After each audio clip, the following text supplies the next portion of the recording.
이 왕이 될 때에 나이가 18세라 예루살렘에서 석 달간 다스리니라. 그의 어머니의 이름은 느우스다요 예루살렘 엘라단의 딸이더라. 여호와의 기니 그의 아버지의 모든 행위를 따라서 여호와께서 보시기에 악을 행하였더라.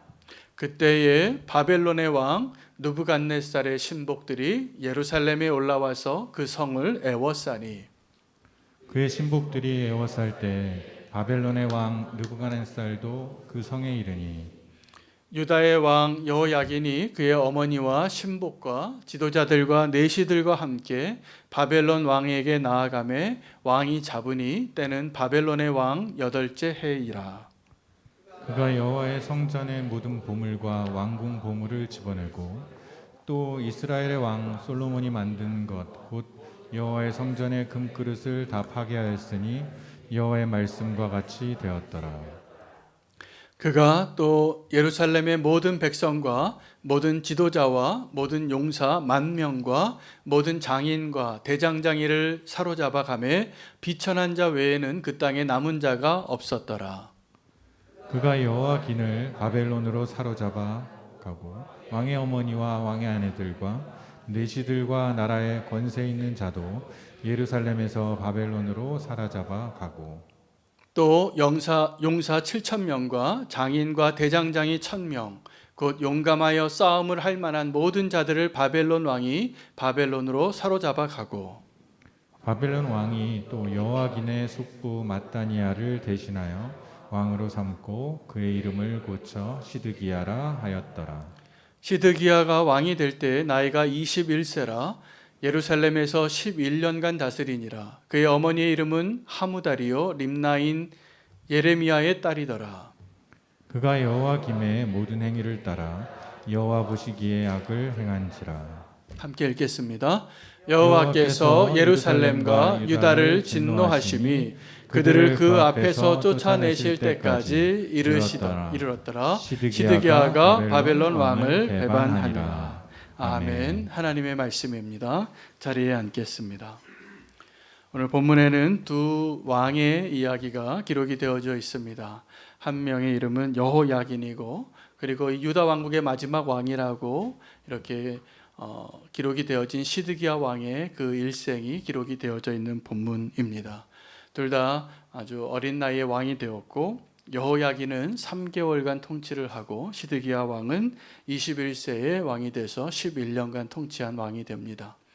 그들은 하나님 보시기에 악한 왕이었고 그들의 몰락을 보면서 우리가 좀 안타까운 것은 한 개인의 몰락이 왕이었기 때문에 그 한 사람이 하나님 앞에 바로 서지 못한 모습이 그 나라를 멸망으로 이끌게 되는 모습을 우리가 보게 됩니다. 여러분, 우리가 시작과 마지막이 있을 때 시작보다 훨씬 중요한 것이 마지막입니다. 어떤 분들은 시작이 아주 대단합니다. 그래서 총망받고 박수갈채를 받고 꽃다발이 세워지고 그렇게 영광스러운 시작을 했지만 마지막이 아름답지 못한 경우가 많이 있습니다. 또 어떤 분들은 시작이 미약하지만 마지막에 하나님 보시기에 영광스럽고 칭찬받고 그 인생을 결코 헛되지 않다고 주님께서 인정하시는 그러한 인생이 있는데 오늘 한 유다의 왕국의 마지막에 등장하는 4명의 왕의 공통점은 그들이 다 하나님 보시기에 악한 왕이었고 기간은 다 3개월, 11년, 3개월, 11년 이렇게 통치하지만 그들이 몰락하는 그 나라의 운명을 막지 못하는 가운데 그 마지막 두 왕의 이야기를 오늘 우리가 보면서 하나님이 우리에게 주시는 메시지를 꼭 발견할 수 있기를 원합니다.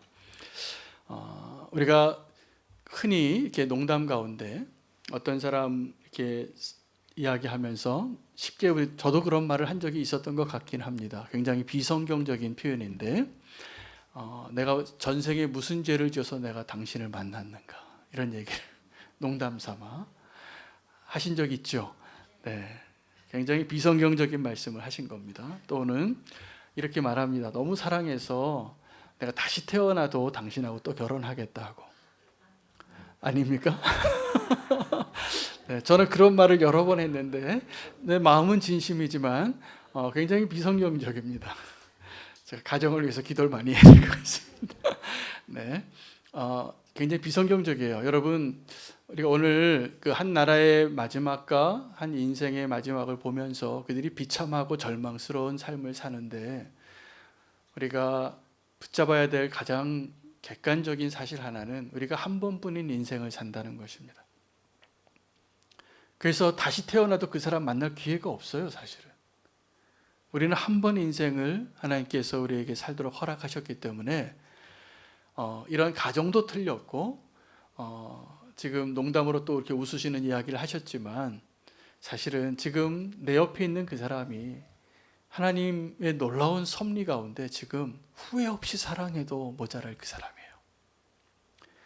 그리고 우리는 한 번뿐인 인생을 살기 때문에 더 후회 없이 우리에게 허락되어진 그 시간을 그 마지막이 아름다울 수 있도록 살아갈 수 있으면 좋겠습니다. 제가 짧은 목회를 하면서 그 기간에 비해서 굉장히 많이 했던 예배가 장례 예배였습니다. 우리 교회도 장례가 굉장히 많았는데 장례식장은 모든 살아있는 사람들을 위한 학교입니다. 왜냐하면 우리는 누군가가 우리 사랑하는 사람이 먼저 주님 품에 안길 때 나는 살아남은 자고 그분은 하나님의 품에 안겼거나 아니면 또 안타까운 결말이 되었을지 모르지만 주님이 판단하실 이야기이죠. 중요한 것은 그 장례식장에서 진짜 주인공은 그분들이 아니에요. 그분들은 이미 하나님 품에 계신 거예요.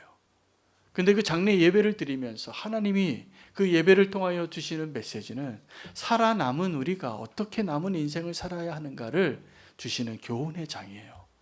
사랑하는 사람이 어머니가 부모님이 또 형제와 자매와 때로는 자녀를 그렇게 보낼 때도 있습니다. 그러나 이제 그분들은 이미 그 돌아오지 못할 강을 건너간 것이고 그 마지막의 모습을 보면서 우리가 분명히 알아야 될 것은 이런 거예요. 아버지가 가시는 것처럼 나도 죽는구나.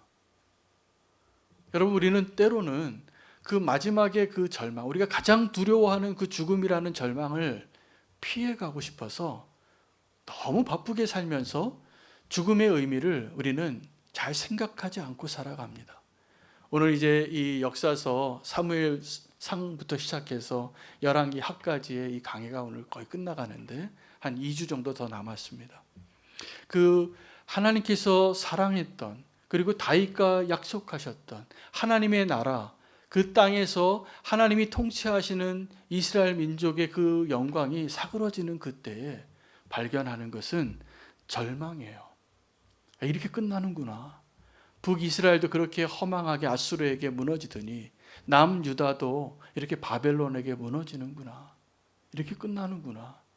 누가 더 마음이 아팠을까요? 마지막 왕이었던 시드기야였을까요? 아니면 하나님이셨을까요? 우리는 우리의 인생 가운데 또 우리의 나라와 오늘 이 현실 속에서 그 멸망하여서 절망할 수밖에 없는 그런 상황 속에서도 우리의 절망이 아니라 하나님의 절망, 하나님의 마음을 헤아릴 수 있는 저와 여러분 되시면 좋겠습니다. 베드로는 예수님이 가장 사랑하는 제자였고 자타가 공인하는 1등 제자였습니다. 그런데 이 베드로가 아시는 것처럼 자기의 뜻과는 상관없이 그러고 싶지 않았지만 예수님을 부인했어요. 그리고 그가 이제 다시 회복할 기회조차 없이 예수님은 십자가에서 달려 돌아가시고 그렇게 절망해서 이제 나는 다시 고기나 잡으러 가야지. 다시 어부가 돼야지. 내 주제에 무슨 사도야. 그렇게 절망하고 완전히 포기해서 디베라 바닷가 가서 또 다른 제자들은 더 한심해요. 다시 돌아갈 직업도 없었나 봐요. 그래서 어부도 아닌데 그냥 베드로 따라가서 같이 고기 낚고 있던 나머지 제자들, 그 제자들에게 예수님이 찾아오셔서 3번을 다시 회복시켜 주셨잖아요. 네가 나를 이 사람들보다 이 세상보다 더 사랑하냐고. 당연하지요, 주님. 내가 주님 그렇게 사랑하는 거 아시잖아요. 그렇게 회복이 되어서 이제 나를 다시 따르라 라고 회복시켜준 그 베드로에게 예수님이 하신 말씀은 베드로를 다시 한번 절망시키는 말이었어요. 뭐라고 얘기했냐면 네가 젊어서는 띠띠고 네가 원하는 대로 다 살았지만 앞으로 이제 너의 남은 시간은 네가 늙어서는 네가 원하지 않는 곳으로 다른 사람이 끌고 갈 거다. 끌려다니는 인생이 될 거다. 그 얘기를 들었을 때 베드로가 원래 성격대로라면 절대로 안 됩니다, 주님. 나 그렇게는 못 삽니다. 이렇게 얘기했을 베드로인데 염치가 있잖아요. 지금 예수님 배분했다가 이렇게 회복시켜주고 다시 불러주셔서 나를 따르라고 부활하신 예수님 앞에 이렇게 섰을 때 베드로가 아무 말도 못하고 끙끙 앓고 있는 그 마음이 저는 느껴지더라고요. 이게 베드로에게 있어서는 절망이에요. 베드로 같은 사람은 어떤 사람이냐 하면 내가 아무리 생 고생을 해도 내가 원하는 대로 살아야 돼. 그게 베드로잖아요. 베드로다운 거고. 근데 그 베드로에게 뭐라고 얘기하냐면 이제 너는 네가 원하는 대로 못 산다. 이게 저주일까요? 절망할 일이었을까요? 아닙니다. 이것은 베드로를 향한 가장 놀라운 축복의 예언이었어요. 그때 베드로는 이해하지 못했겠지만. 왜요? 이런 베드로가 된다는 것은, 이런 기질을 가진 사람이 그렇게 될 수 있다는 것은 십자가에서 완전한 죽음이 없이는 불가능한 일이에요. 실제로 베드로는 마지막에 예수님보다 더 고통스러운 자리로 나아가면서 그가 우리 복음서에는, 성경에는 나오지 않지만 그때의 역사를 기록했던 기록에 의하면 베드로는 거꾸로 십자가에 못 박혀 죽었어요. 뭐라고 얘기하면서 십자가에 거꾸로 못 박혔냐면 내가 어떻게 예수님하고 똑같은 모습으로 죽을 수 있냐고, 나 같은 죄인이. 그리고 거꾸로 십자가에 못 박혔다 그래요. 베드로는 예수님의 이 예언대로 십자가를 통과하는 삶을 살게 되었고 마지막에 그가 끌려간 것 같지만 정말 축복된 예수님의 제자가 된 것이 분명합니다. 여러분, 우리는 죽음 앞에서 절망하는데 그 죽음이라는 문턱이 다가갈수록 두려운 것이 사실이에요. 그래서 요즘은 은퇴하는 분들이 많은데 은퇴를 좀 젊은 나이에 은퇴하시는 분도 있고 조금 더 늦게 하시는 분도 있지만 동일해요. 내가 더 이상 일할 수 없고 내 마음대로 내가 살지 못할 때 그 삶을 준비하느라 적금도 붓고 연금도 붓고 땅도 사놓고 집도 사놓고 다 보장을 해놔요. 그리고 그거 의지하고 사는 거예요. 근데 이렇게 제가 보니까 마지막에 돌아가실 때 보면 뭐 남는 줄 아십니까? 안경하고 핸드폰하고 볼펜 남아요. 나중에 그거 남겨놓고 다 가시더라고요. 뭐 손에 짚고 가는 게 없어요, 사실은. 그러면 은퇴하고 나서 마지막에 인생이 어떤 거냐 하면 내가 의지하고 있던 거 다 내려놓고 하나님만을 의지하는 자로 사는 그 자리로 하나님이 인도하시는 가운데 있다는 것을 본인만 몰라요. 한 걸음만 떨어져 보면 다 보여요. 저분이 지금 요 단계를 지나고 있구나. 점점 내가 내 마음대로 안 되는 것을 인정하는 삶을 살 수밖에 없다는 것을 빨리 배울수록 남은 시간을 이제 헛되게 살지 않아요. 내가 정말 절망할 일이 무엇인가? 정말 나에게 소망이 무엇인가? 하나씩 하나씩 내가 내 마음대로 안 되는 상황 가운데 살아가야 할 그 시간들이 나를 절망스럽게 여기게 할 겁니다. 그러나 천만에요. 그렇지 않아요. 그게 절망이 아니에요. 사실은 하나님께서 진짜 소망으로 나에게 있어서 죽음의 자리에 서지 않으면 그 마지막에 서는 자리에까지 가지 않으면 알지 못하는 것을 빨리 깨달으라고.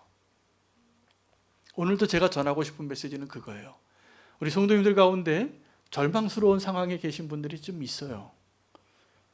내가 원하는 대로 지금 되지 않는 거죠. 근데 그게 절망이 아니에요. 사실은 절망이 아니라 정말 내가 발견해야 될 소망의 근거를 발견하라고 주신 하나님의 축복의 시간들이에요. 이제부터는. 여태까지는 내가 뭐 의지하고 살았냐 하면 돈이면 다 되는 줄 아는 거예요. 그래서 돈 그렇게 벌려고 하는 거예요. 내가 영원히 건강할 줄 알았어요.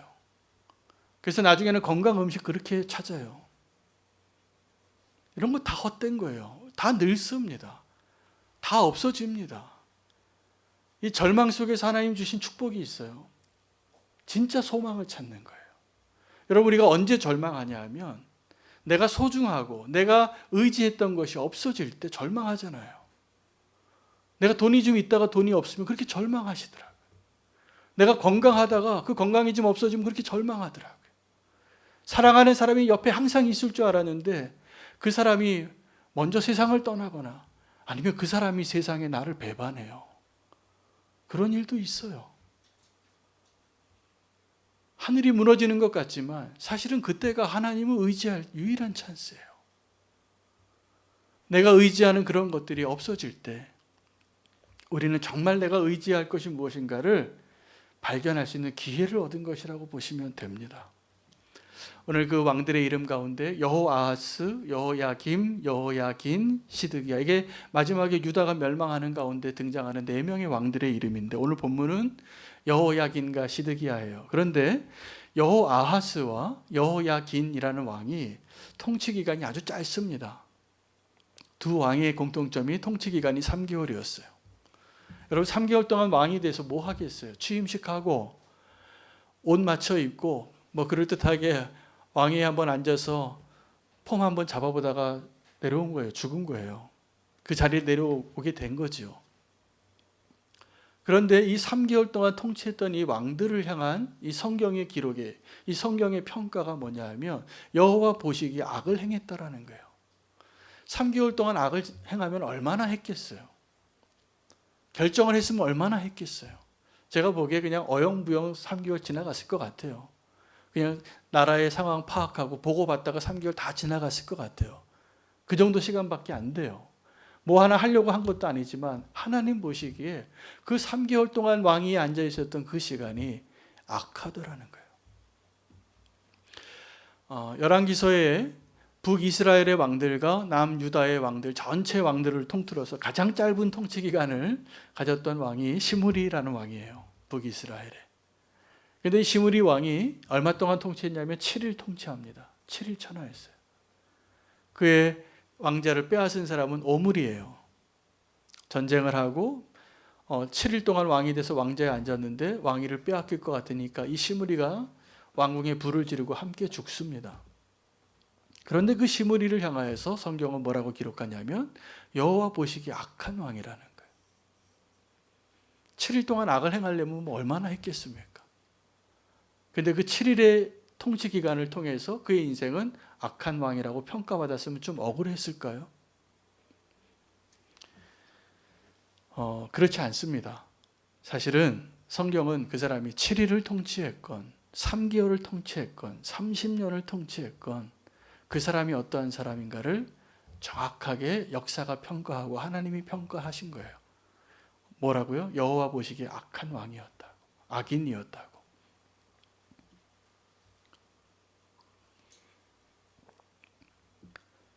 창세기에 보면 최초의 인류의 아버지였던 아담의 두 아들의 제사 이야기가 나옵니다. 가인과 아벨입니다. 그들이 하나님께 제사를 드리는데 다 아시는 것처럼 하나님께서 가인의 제사는 받지 않고 아벨의 제사를 받아서 가인이 분노하고 동생을 죽였습니다. 그 제사 때문에, 예배 때문에 사람을 죽이는 첫 번째 살인 사건이 발생한 거죠. 자, 하나님이 그럼 우리는 많은 사람들이 질문을 해요.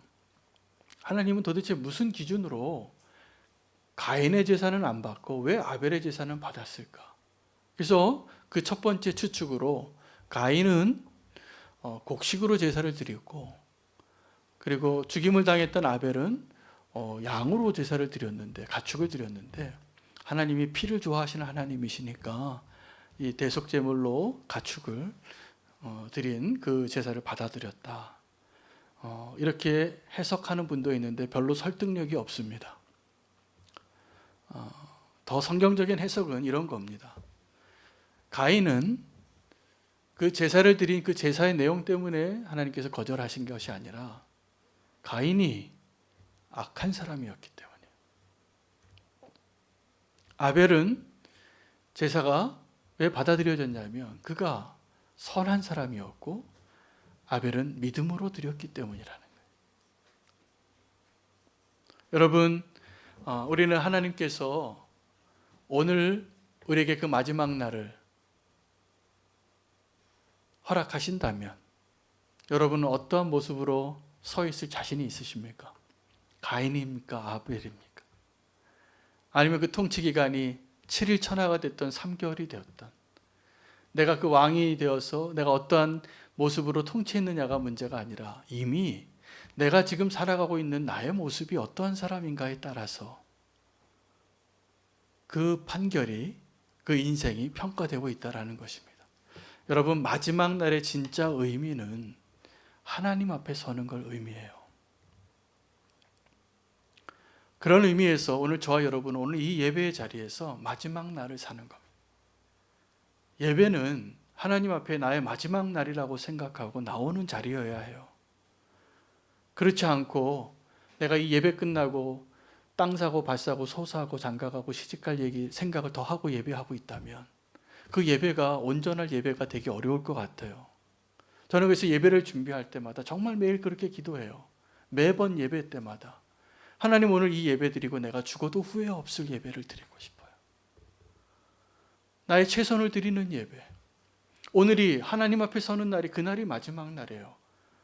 여러분, 이 나라가 지금 멸망하는데 그의 인생도 끝나고 그 한 개인의 종말과 나라의 종말이 같은 결을 따라가고 있는 이 마지막의 이야기들을 통해서 우리가 분명히 알아야 될 것은 저와 여러분이 살아가고 있는 오늘이 그 마지막 날이 되게 살아야 한다는 거예요. 후회 없이.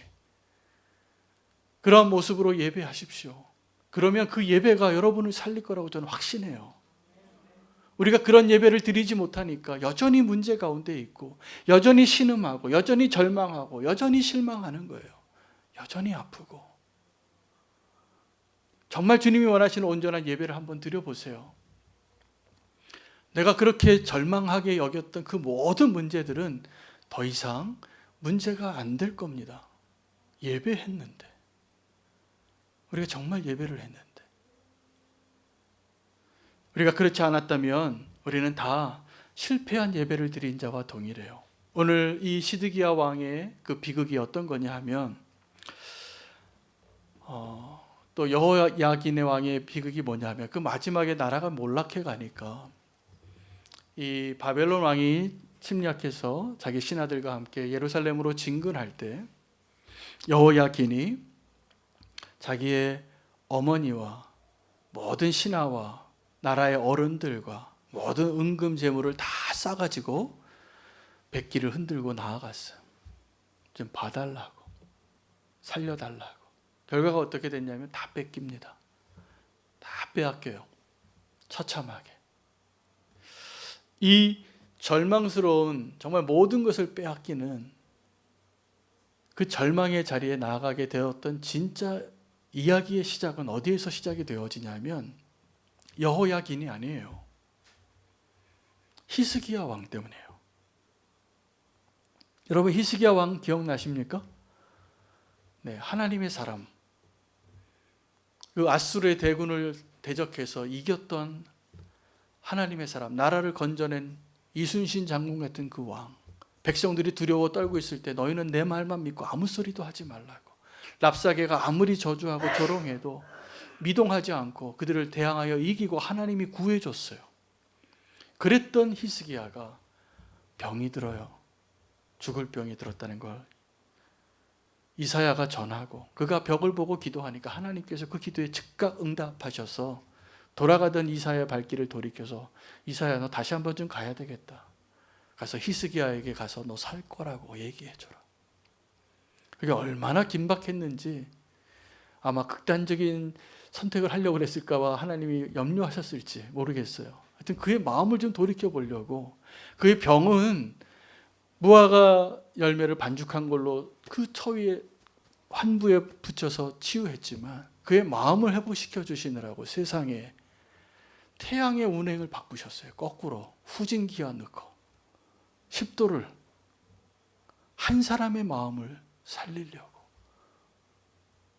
하나님 참 대단하시죠.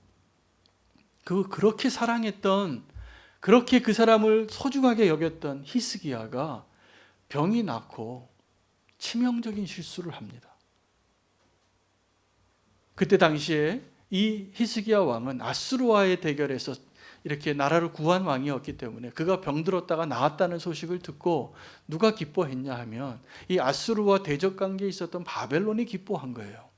바벨론이 사신을 보내니까 이 히스기야 왕이 좋아서 보여주면 안 될 걸 다 보여준 거예요. 자랑한 거예요. 그래서 자기 왕궁의 구석구석, 성전의 구석구석 다 보여주고 자랑했는데 이게 치명적인 실수였어요. 하나님이 이사야 선지자를 다시 보내고 그 일을 책망하십니다. 그래서 이사야가 왕 앞에 서서 따졌어요. 왕이 지금 뭘 하신지 아시냐고. 누가 찾아왔는지 아시냐고. 뭘 보여줬느냐고. 다 이야기하고 나서 그렇게 예언합니다. 지금 왕이 정확하게 오늘 보여준 그것들을 다 바벨론이 가져갈 거라.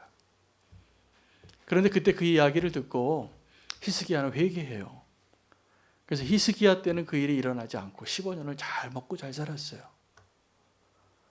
그런데 그 손자뻘에 와서 오늘 여호야긴 때에 그 히스기야 때 그 히스기야의 치명적인 실수로 인한 그 하나님의 예언이 성취되어진 거예요. 그래서 성경은 이 여호야긴 시대의 모든 것을 다 빼앗긴 그것을 뭐라고 설명하고 있냐면 여호와께서 말씀하신 대로 다 성취되었다고. 여러분, 우리에게 있어서 위기가 언제냐 하면 내가 지금 어떤 어려운 일 때문에 사업이 안 되고 건강이 죽을 병이 암 선고 받고 집안이 망하고 사랑하는 사람이 떠나고 시험에 떨어지고 이런 게 문제가 아니에요. 그때는 위기가 아니에요. 왜냐하면 그때 우리 믿는 사람들이 다 하나님께 붙잡고 있잖아요. 저는 이렇게 간절하게 날 좀 살려달라고 도와달라고. 그때가 위기가 아니라 하나님의 은혜를 받고 모든 것이 형통하게 되어질 때 조심하셔야 돼요. 남부럽지 않게 살고 다른 사람도 왜 이렇게 어렵게 사나? 우리 가족처럼 좀 살아야지 라고 자랑하던 그날이 위험한 날이에요. 그날이. 죄송해요. 많은 성도님들이 그날을 보기 위해서 기도하실 텐데 그날이 위험한 날입니다. 여러분, 그래서 지금 우리에게 문제가 있고 고난이 있고 눈물이 있고 신음이 있고 매일 간절히 부르짖는 기도 제목이 있을 때 그때가 안전한 거예요. 주님 없이는 못 사는 그때가. 주님 없어도 살 수 있을 것 같은 그때가 위험한 거잖아요. 그렇게 다 가져가고 바벨론 왕이 예루살렘에는 비천한 자들만 남겨놨다고 이렇게 기록합니다. 그 비천한 자가 어떤 거냐면 여러분 어렸을 때 술래잡기 놀이하면 깍두기 있죠. 저도 깍두기 많이 해봤습니다. 그 깍두기는 잡혀도 신경도 안 써요. 안 잡혀도 신경도 안 써요. 게임에 전혀 영향을 끼치지 않는 존재예요. 깍두기니까. 근데 그 깍두기만 남겨놓은 거예요. 그들이 버린 그 돌. 사실은 하나님께서는 이 건축자들이 버린 그 돌을 들어서 이 하나님이 세우시고자 하는 그 집에 모퉁이 돌을 쓰시는 거예요. 여러분, 그래서 우리가 세상 사람들이 보기에는 저거 쓸데없는 거야, 가치 없는 거야 라고 버릴 것 같은 그런 존재로 취급받아도 절대로 실망하지 않으셔도 돼요. 하나님은 그러한 돌을 들어서 가장 소중한 돌로 사용하실 분이시잖아요. 그리고 우리가 다 그런 사람들이었잖아요. 원래 내가 다 비천한 자였고 다 뭐 자격 없는 자인데 어떻게 하나님이 은혜 주셔서 지금 이 자리에 와 있는 거잖아요. 그렇게 깍두기들만 모아놓은 그 예루살렘에 누가 왕이 되냐면 시드기야가 왕이 됩니다. 시드기야는 누구냐 하면 여호야긴의 삼촌인데 그 망하는 시기에 4명의 왕들이 있었잖아요. 여호아스, 여호야김, 그리고 여호야김의 아들이 여호야긴입니다. 다시 삼촌이 왕이 됐는데 그 삼촌 시드기야는 요시야의 세 번째 아들이에요. 여호아하스, 여호야김, 시드기야가 같은 형제예요.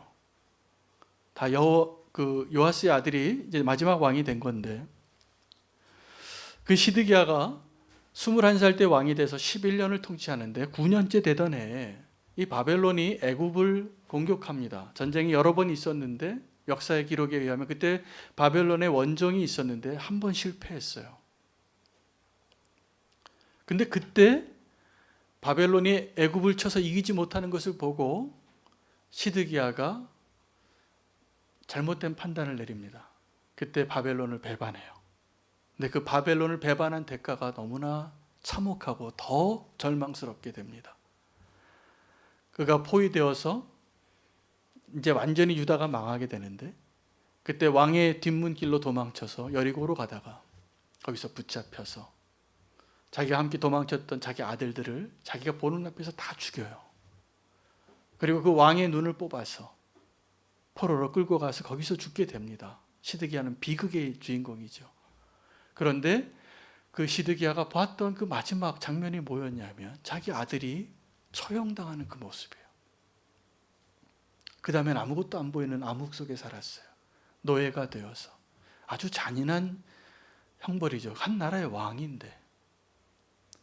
그렇게 비참하게 끝나요. 유다의 역사가. 그 비천한 자들과 함께 비천해져 버린 그 왕으로. 여러분, 그때 성경은 뭐라고 이야기하냐면 이 시드기야가 그렇게 비극의 주인공이 됐던 이유를 바벨론을 배반했기 때문이라고 이렇게 기록합니다. 여러분, 우리가 어떤 일을, 불행한 일을, 이 시드기야가 경험하는 것과 같은 불행을 경험할 때 우리가 깨달아야 할 게 있어요. 진짜 이유는 바벨론을 배반했기 때문이 아니라 우리가 하나님을 배반했기 때문에 겪는 일들일 겁니다. 우리가 하나님 배반하고도 한동안 잘 산 거예요. 하나님이 은혜로 베풀어 주셨어. 그렇게 다 빼앗길 때 그들이 어머니도 빼앗기고 자식도 빼앗기고 모든 보물도 빼앗기고 싸움에 나갈 만한 군사도 빼앗기고 기술자도 빼앗기고 다 빼앗깁니다. 근데 그들이 그렇게 다 빼앗겨서 다 절망 가운데 있을 때 진짜 알지 못했던 것, 그때 그 절망의 최고치에 가서 깨닫게 되어지고 배워야 할 것이 한 가지가 있었는데 하나님의 마음이에요. 그들은 나라를 빼앗기고 돈을 빼앗기고 그 문을 빼앗겼지만 하나님은 하나님의 백성을 빼앗겼어요.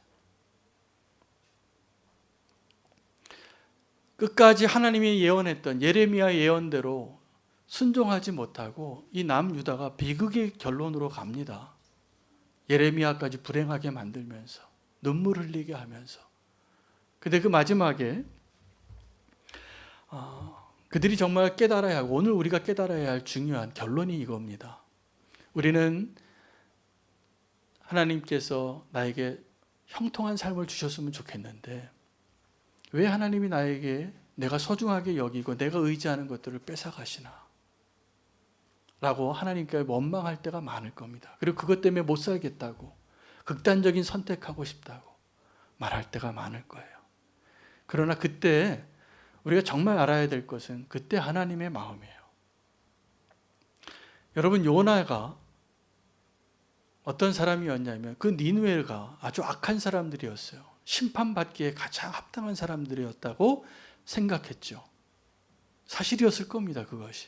근데 하나님의 마음을 몰랐어요, 이 하나님의 선지자가. 그래서 이 니느웨에 가서 전할 메시지는 뭐냐면 40일 있다 너희 망한다. 그 말씀을 받았거든요. 그런데 이 요나는 혹시 그 말 듣고 회개할까 봐 가기도 싫은 거예요. 그 사람들 얼굴도 보기 싫은 거예요. 그래서 반대로 간 거죠. 물고기 뱃속에 들어갔다가 다시 그 앞에 토해져서, 그래서 다시 한번 하나님이 명령하신 그 명령대로 하나님의 예언의 메시지를 전하니까 세상에 이 니느웨가 회개를 하잖아요. 그리고 나서 이 요나는 뭘 했냐면, 그리고 나서가 본론이에요. 요나서에 하나님의 은혜는 변함없어요. 근데 저와 여러분에게 주시는 그 메시지, 그 요나에 주신 그 메시지, 요나가 그 니느웨 성에서 산꼭대기에 올라가서 니느웨가 다 보이는 그 산 언덕에 올라가서 움막을 하나 짓고 박넝쿨을 하나 하나님이 허락하셨어.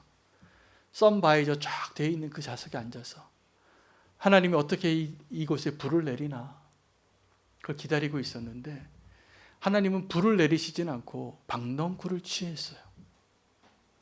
이 박넝쿨이 없어지니까 요나가 불평합니다. 저와 여러분처럼 우리가 지금 하나님 앞에 내 박넝쿨 없어졌다고 울부짖을 때가 많거든요. 내가 죽을지언정 내가 이거 화내는 게 맞다고. 내 박넝쿨 없어진 거. 하나님 내 박넝쿨 내놓으라고. 하나님이 그러셨다면 빨리 꺼내 돌려내라고.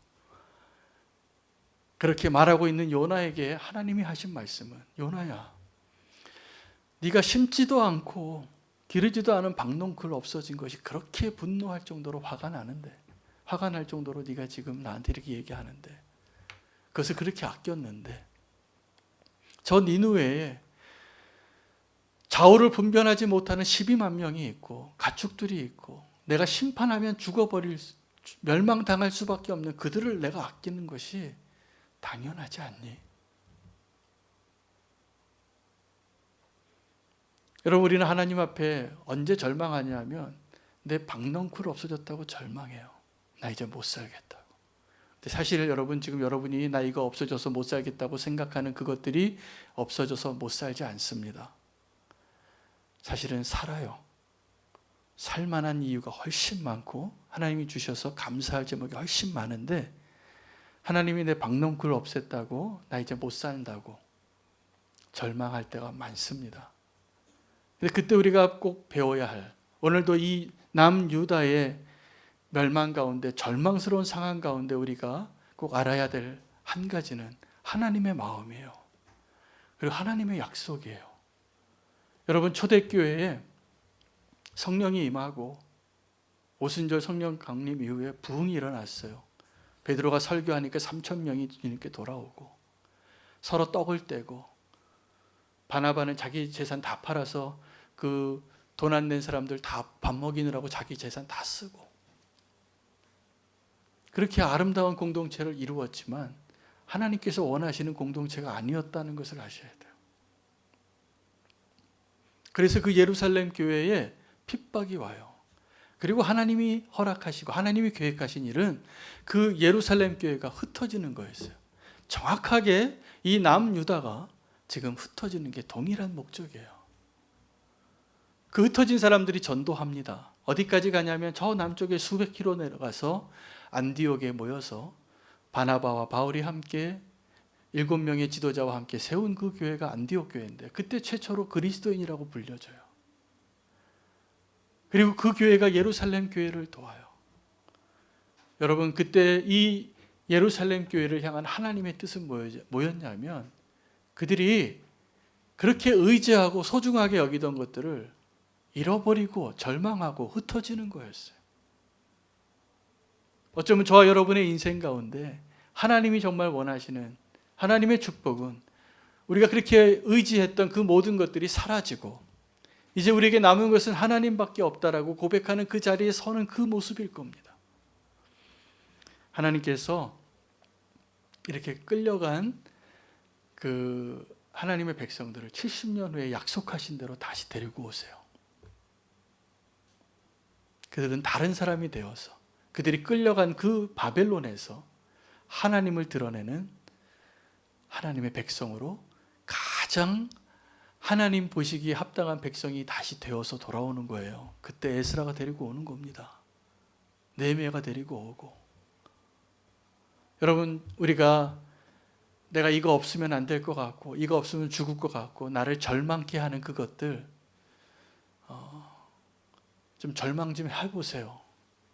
사실은 우리가 충분히 절망하지 않고 우리가 여전히 그 죽음 앞에 서지 못하고 여전히 그 마지막을 피해 갔기 때문에 아직도 정말 하나님의 마음을 모르고 하나님의 약속을 우리가 경험하지 못할 때가 많습니다. 베드로에게 말씀하셨던 것처럼 내 뜻대로 되어지지 않는 그 삶을 살지라도 하나님 우리에게 동일한 약속으로 부르신 것이 분명하니 오늘 우리가 그동안 없으면 죽을 것 같고 안 될 것 같이 여겼던 그 모든 것들 이제 의지하려고 하지 마시기 바랍니다. 여러분, 사람 의지하지 마세요. 돈 의지하지 마시고 건강, 미모 의지하지 마세요. 정말 우리가 의지할 것 하나님밖에 없음을 다시 한번 오늘 확인하고 그 믿음으로 나아가는 저와 여러분 되시기를 축복합니다. 우리가 결단하며 찬양 부르며 오늘 나가기를 원하는데 약할 때 강함 대신에 이 찬양 가운데 쓰러진 나를 세우고 나의 빈잔을 채우시고 주님이 나의 모든 것 되심을 고백하는 저와 여러분 되시기를 원합니다. 함께 찬양하겠습니다.